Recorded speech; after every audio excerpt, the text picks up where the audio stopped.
laki na yung pera natin. Nasa 17,000 na yung pera natin, no, mga kapatid. Pasensya na kung wala ako sa mood magsalita, pero pinipilit ko pa rin, no, mga kapatid. Kasi di pa rin saan pagod na ang aking bibig. Okay, kakasalita. Dito bumili ako ng 4,000 na gulay. Kaya itatanong natin dito yan, mga kapayat, para dumami yung gulay natin. Yan. Yan. Yan. Ubus na yung pera natin. Siyempre, bumili tayo eh. Kaya mga kapayat, kinuha ulit ko dito. Kumuha ulit ako ng mga tanim ko para ibenta ulit natin. At ayun, malaki ulit yung pera natin dito, mga kapayat.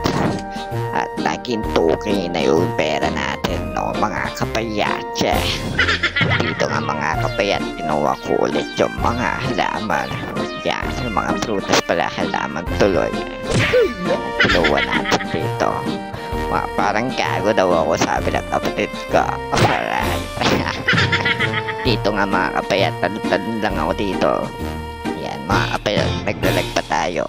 Yan, nag-sell ulit ako at lumaki ulit yung pera natin dito, mga kapayat. Dito nga pala, mga kapayat, bumalik ulit ako ng gulay, pero parang walang stock.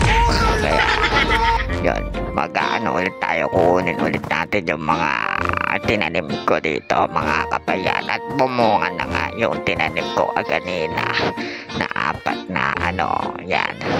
Para papaabay natin yung mga kapayat. Dito nga, mga kapayat, ginawa ko ulit at nag-sell ulit ako dito, mga kapayat, hanggang sa dumaki ulit yung pera natin at naging 4,000 na nga yung pera natin. Ay hindi, 3,000 na pala. Dito nga, mga kapayat, no, umakyat-akyat ako dito. Yan, magiging taasan ako dito. Yan.